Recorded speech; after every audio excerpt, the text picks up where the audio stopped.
નમસ્કાર મિત્રો, આપણી યુટ્યુબ ચેનલ સ્કેફિનેટી એજ્યુકેટ પર આપ સર્વેનું સ્વાગત છે મિત્રો। આજે એક નવી અપડેટ ટાટ ભરતી ક્યાં સુધી પહોંચી, ટેટ ભરતી ક્યાં સુધી પહોંચી એ વિશે આજે આ વિડીયોમાં ચર્ચા કરવાના છીએ મિત્રો। તો વિડીયો શરૂ કરતાં પહેલાં આપ સર્વે મિત્રોને વિનંતી કે જો આપ આ ચેનલ પર નવા હો તો ચેનલને અવશ્યથી સબસ્ક્રાઈબ કરશો, લાઈક કરશો અને આપના મિત્રો સુધી આ વિડીયોને શેર કરશો, જેથી કરીને આવનારા આવા તમામ જે શૈક્ષણિક ભરતીને લગતા ન્યૂઝ છે, શૈક્ષણિક વિડીયોઝ છે અને અન્ય માહિતીના જે વિડીયો છે શૈક્ષણિક એજ્યુકેશન રિલેટેડ એ આપના સુધી સરળતાથી પહોંચતા રહે। તો મિત્રો સબસ્ક્રાઈબ કરવાનું ચૂકશો નહીં। ખાસ વિનંતી છે કે આપ આ ચેનલને સબસ્ક્રાઈબ અવશ્ય કરશો। આપના સબસ્ક્રાઈબ કરવાથી, લાઈક કરવાથી અને શેર કરવાથી આવા જ વિડીયો કામ કરવાની એક પ્રેરણા મળે છે। આપના મિત્રો સુધી અવશ્યથી શેર કરશો અને સબસ્ક્રાઈબ કરશો। મિત્રો ચર્ચા કરીએ, શરૂઆત કરીએ કે જે ટાટ ભરતી છે, હાલ ચાલી રહેલી જે ટાટ ભરતી છે એમાં final merit list FML final merit list ક્યારે આવશે એ બધાને એક યક્ષ પ્રશ્ન છે। એ પ્રમાણે જોવા જઈએ તો મિત્રો જે ટાટ ભરતીમાં તમે જાણો છો એ પ્રમાણે મિત્રો આપણે જે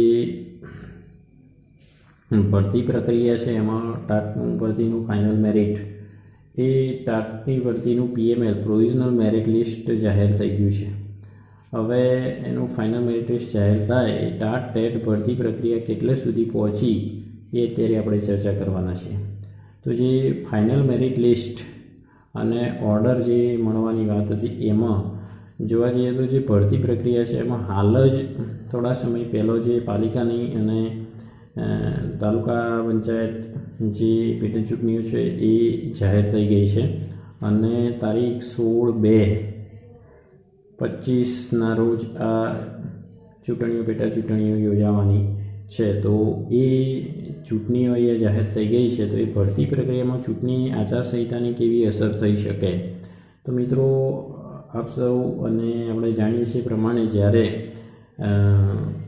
રાજ્યમાં ચૂંટણી જાહેર થયેલી હોય, એ ચૂંટણી જાહેર થયેલી હોય તો એ સંજોગોમાં ચૂંટણીની આદર્શ આચારસંહિતા લાગુ હોય છે। તો એની અંદર જે ગવર્મેન્ટના ભરતી અને અન્ય જે કામ હોય છે ભરતી એ ચૂંટણીની આદર્શ આચારસંહિતા જે હોય છે એ દરમિયાન એ થતી નથી। એટલે 16/2/25 સુધી તો આ જે પ્રક્રિયા છે એ હાલ પૂરતી થઈ શકે નહીં અને 16/2/25 બાદ આ જે ચૂંટણી પ્રક્રિયા પૂર્ણ થાય અને રિઝલ્ટ જાહેર થાય ત્યાર પછી આ જે ચૂંટણી આદર્શ આચારસંહિતા પૂર્ણ થયા બાદ આ ભરતી પ્રક્રિયા આગળ વધી શકે। તો એ સંજોગોમાં ટાટનું જે ફાઇનલ મેરિટ FML અને ઓર્ડર મળી શકે અને આ જે આપ જાણો છો એ પ્રમાણે ક્રમિક ભરતી છે, તો એ ક્રમિક ભરતીના અનુસંધાનમાં ટાટના જે ફાઇનલ મેરિટ લિસ્ટ અને ઓર્ડર મળી જાય તો એ પછી એકાદ મહિનાની અંદર જે ટેટ છે 6 થી 8 અને 1 થી 5 માટે પણ એટલા એ સમયગાળાની અંદર PML આવી શકે અને પછી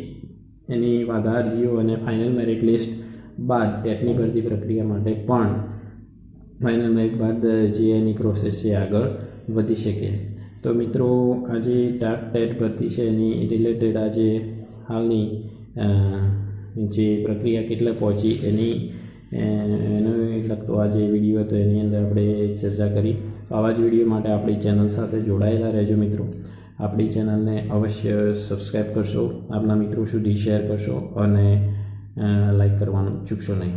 આભાર મિત્રો, થેન્ક યુ।